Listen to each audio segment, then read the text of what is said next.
नमस्कार। एलिमेंट्स की दुनिया में ना दो बिल्कुल अलग अलग परिवार हैं। एक है धातुओं का और दूसरा अधातुओं का। आज हम इन्हीं दो परिवारों की कहानी को समझेंगे कि इनकी पहचान क्या है और इनके रिश्ते कैसे हैं। तो चलिए यहीं से शुरू करते हैं। कभी सोचा है कि एक चमचमाता हुआ तांबे का टुकड़ा और एक साधारण सा कोयला, ये दोनों इतने अलग क्यों होते हैं? आखिर इनकी चमक और इनकी सादगी के पीछे का राज क्या है? आज हम इसी गुत्थी को सुलझाएंगे। तो सबसे पहले ना ये देखते हैं कि ये दोनों परिवार बाहर से देखने में कैसे हैं। मतलब इनके फिजिकल प्रॉपर्टीज क्या हैं, वो गुण जिन्हें हम अपनी आंखों से देख सकते हैं या छूकर महसूस कर सकते हैं। यही तो इनकी पहली पहचान है। देखिए, धातुएं वो तो अपनी चमक के लिए जानी जाती हैं, है ना? उनमें एक खास लस्टर होता है। और दूसरी तरफ है अधातुएं, जो ज्यादातर डल या फीकी सी होती हैं, जैसे कोयला। फिर बात आती है हार्डनेस की। ज्यादातर धातुएं काफी कठोर होती हैं, मजबूत, जबकि अधातुएं या तो नरम होती हैं या फिर इतनी भंगुर मतलब ब्रिटल कि हथौड़ा मारते ही बिखर जाएं। धातुओं का एक और बड़ा कमाल का गुण है मैलिएबिलिटी, या कहें आघातवर्ध्यता। इसका सीधा सा मतलब यह है कि इन्हें हथौड़े से पीट पीट कर पतली, एकदम पतली चादरों में बदला जा सकता है, और ये टूटती भी नहीं है। और हाँ, सोना और चांदी तो इस मामले में एकदम चैंपियन है। और फिर आती है डक्टिलिटी, यानी तन्यता। ये भी धातुओं की एक खासियत है कि उन्हें खींचकर पतले तारों में बदला जा सकता है। और यहाँ एक बहुत ही मजेदार फैक्ट है। सोचिए, सिर्फ 1 ग्राम सोने से, जी हाँ, सिर्फ 1 ग्राम सोने से करीब करीब 2 किलोमीटर लंबा तार खींचा जा सकता है ना कमाल की बात? अच्छा, धातुएं हीट और इलेक्ट्रिसिटी की बहुत अच्छी कंडक्टर होती हैं, मतलब सुचालक। तभी तो खाना पकाने के बर्तन धातु के बनते हैं। और अधातुएं वो होती हैं इंसुलेटर, यानी कुचालक। इसीलिए तो बिजली के तारों पर रबर जैसी नॉन मेटल की कोटिंग होती है। एक और चीज, धातुएं टकराने पर एक खास टनटनाने वाली आवाज करती हैं। इसे सोनोरस कहते हैं। अरे, स्कूल की घंटी तो सबको याद ही होगी। तो ये तो हुई बाहर की बातें कि ये दिखते कैसे हैं, महसूस कैसे होते हैं। पर अब चलिए इनके अंदर झांकते हैं और समझते हैं कि केमिकली ये एक दूसरे के साथ कैसा बर्ताव करते हैं। असली कहानी तो भाई यहीं छिपी है। तो सारा राज, सारा खेल इनके इलेक्ट्रॉन्स में छिपा है। इसे ऐसे समझिए, धातुएं होती हैं गिवर्स। वो अपने बाहरी शेल के इलेक्ट्रॉन्स आसानी से दे देती हैं। और अधातुएं वो हैं टेकर्स। उन्हें अपना बाहरी शेल पूरा करने के लिए इलेक्ट्रॉन्स चाहिए होते हैं। तो एक देने वाला, दूसरा लेने वाला। तो जरा सोचिए, जब एक गिवर और एक टेकर मिलते हैं तो क्या होता है? जाहिर है, लेन देन होता है। और इसी लेन देन से बनता है एक आयनिक कंपाउंड। धातु इलेक्ट्रॉन देकर पॉजिटिव आयन बन जाता है और अधातु वही इलेक्ट्रॉन लेकर नेगेटिव आयन। और फिर पॉजिटिव और नेगेटिव तो एक दूसरे को अट्रैक्ट करते ही हैं। चलिए इसका सबसे बढ़िया एग्जाम्पल देखते हैं। हमारा साधारण नमक, यानी सोडियम क्लोराइड। यहां होता क्या है? सोडियम, जो एक धातु है, अपना एक फालतू इलेक्ट्रॉन क्लोरीन, जो एक अधातु है, उसको दे देता है। बस जैसे ही ये हुआ, सोडियम बन गया पॉजिटिव और क्लोरीन बन गया नेगेटिव। और फिर पॉजिटिव नेगेटिव के बीच जबरदस्त अट्रैक्शन होता है और इसी अट्रैक्शन से बन जाता है नमक का मजबूत क्रिस्टल। लेकिन क्या सारी धातुएं एक जैसी रिएक्टिव होती हैं? बिल्कुल नहीं। ये जो रिएक्टिविटी सीरीज है ना, ये असल में एक तरह की लीग टेबल है। ये हमें बताती है कि कौन सी धातु रिएक्शन करने के लिए कितनी बेताब है। इस टेबल में पोटेशियम सबसे ऊपर है, मतलब मोस्ट रिएक्टिव, और सोना बेचारा सबसे नीचे, यानी लीस्ट रिएक्टिव।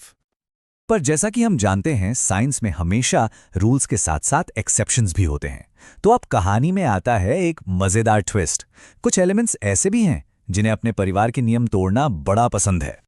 तो सवाल यही उठता है कि क्या हर धातु सच में कठोर होती है? क्या हर अधातु डल ही दिखती है? चलिए कुछ ऐसे रूल ब्रेकर्स से मिलते हैं जो सबको हैरान कर देते हैं। सबसे पहले तो है मर्क्यूरी, यानी पारा। है तो मेटल, पर कमरे के तापमान पर लिक्विड होता है। फिर हैं गैलियम और सीजियम। ये तो ऐसे धातु हैं जो हथेली की गर्मी से ही पिघल जाते हैं। और आयोडीन को देखिए, है तो नॉन मेटल, पर चमकता बिल्कुल धातुओं की तरह है। पेंसिल की नोक में जो ग्रेफाइट होता है वो कार्बन का ही एक रूप है, लेकिन बिजली का अच्छा कंडक्टर है। और सोडियम और पोटेशियम जैसी धातुएं वो तो इतनी नरम हैं कि उन्हें मक्खन की तरह चाकू से काटा जा सकता है। तो चलिए अब जरा प्रैक्टिकल बात करते हैं। ये जो एलिमेंट्स हैं इन्हें हम प्रकृति से निकालते कैसे हैं और अपने काम के लायक कैसे बनाते हैं, इस पूरी प्रोसेस को कहते हैं मेटलर्जी यानी धातु कर्म। जमीन के नीचे यानी अर्थ्स क्रस्ट में धातुएं मिनरल्स के रूप में मिलती हैं। अब जिन मिनरल्स से धातु निकालना प्रॉफिटेबल होता है, मतलब फायदेमंद होता है, उन्हें हम कहते हैं अयस्क या ओर्स। और इन्हीं ओर्स से शुद्ध धातु को निकालने की पूरी साइंस और टेक्नोलॉजी ही मेटलर्जी है। ये जो सफर है ना, अयस्क से शुद्ध धातु तक का, इसके 4 मेन स्टेप्स होते हैं। पहला स्टेप है कॉन्सेंट्रेशन यानी अयस्क को साफ करना। इसमें से मिट्टी पत्थर जैसी फालतू चीजें, जिन्हें गैंग कहते हैं, हटा दी जाती हैं। दूसरा, इसे मेटल ऑक्साइड में बदला जाता है, क्योंकि ऑक्साइड से मेटल निकालना आसान होता है। तीसरे स्टेप यानी रिडक्शन में ऑक्साइड से ऑक्सीजन को हटाया जाता है, जिससे हमें कच्ची पक्की धातु मिल जाती है। और फिर आखिर में होती है रिफाइनिंग यानी परिष्करण, जिससे हमें मिलती है एकदम प्योर मेटल। अब ये जो दूसरा स्टेप था, अयस्क को ऑक्साइड में बदलना, इसके लिए 2 मेन तरीके हैं, रोस्टिंग और कैल्सिनेशन। जब हमारे पास सल्फाइड ओर्स होते हैं तो हम रोस्टिंग करते हैं, मतलब उन्हें खूब सारी हवा की मौजूदगी में गर्म करते हैं।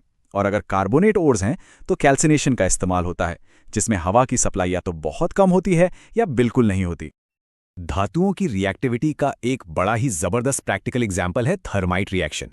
इसमें होता यह है कि ज्यादा रिएक्टिव एल्यूमिनियम कम रिएक्टिव आयरन से उसके ऑक्साइड में से ऑक्सीजन छीन लेता है, और इस छीना झपटी में इतनी ज्यादा गर्मी निकलती है कि लोहा पिघल जाता है। और इसी पिघले हुए लोहे का इस्तेमाल टूटी हुई रेलवे पटरियों को जोड़ने के लिए किया जाता है। कमाल है ना।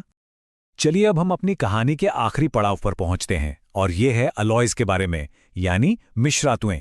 यहां कॉन्सेप्ट है बेटर टुगेदर, क्योंकि कई बार एक प्योर मेटल उतना काम का नहीं होता जितना कि उसका किसी और के साथ बनाया गया मिक्सचर होता है। तो एन अलॉय होता क्या है? ये 2 या 2 से ज्यादा मेटल्स का या एक मेटल और एक नॉन मेटल का एक होमोजीनस मिक्सचर है। और ये कोई एक्सीडेंट नहीं है, इन्हें जानबूझकर डिजाइन किया जाता है ताकि जो नई चीज बने उसमें अपने ओरिजिनल कंपोनेंट से बेहतर, सुपीरियर प्रॉपर्टीज हों। इसके कुछ बहुत कॉमन एग्जाम्पल्स तो हम रोज देखते हैं, जैसे लोहे में बस जरा सा कार्बन मिला दो तो बन जाता है मजबूत स्टील। उसी लोहे में निकल और क्रोमियम मिला दें तो बनता है स्टेनलेस स्टील, जिस पर कभी जंग नहीं लगता। कॉपर और जिंक को मिलाएं तो बनता है सुंदर सा पीतल। और लेड और टिन को मिलाने से बनता है सोल्डर, जिसका मेल्टिंग पॉइंट कम होता है और वो टाका लगाने के काम आता है। और इसका सबसे क्लासिक एग्जाम्पल तो सोना ही है। देखिए, 24 कैरेट सोना जो प्योर गोल्ड होता है, वो असल में गहने बनाने के लिए बहुत नरम होता है। उससे बनी चीजें आसानी से मुड़ सकती हैं। इसीलिए उसे मजबूत बनाने के लिए उसमें थोड़ा सा तांबा या चांदी मिलाया जाता है, और तब बनता है 22 कैरेट सोना, जिसके गहने हम सब पहनते हैं। तो कुल मिलाकर बात यह है कि एलिमेंट्स के अपने नियम हैं, अपने परिवार हैं, पर इंसान की सबसे बड़ी खूबी यह है कि वो इन नियमों को समझता है और फिर अपनी ज़रूरत के हिसाब से उन्हें मिलाकर या कहें कि तोड़ मड़ोड़ कर कुछ नया और बेहतर बना लेता है। ये वाकई में सोचने पर मजबूर करता है कि भविष्य में हम और कौन सी अद्भुत सामग्रियां बनाने वाले हैं।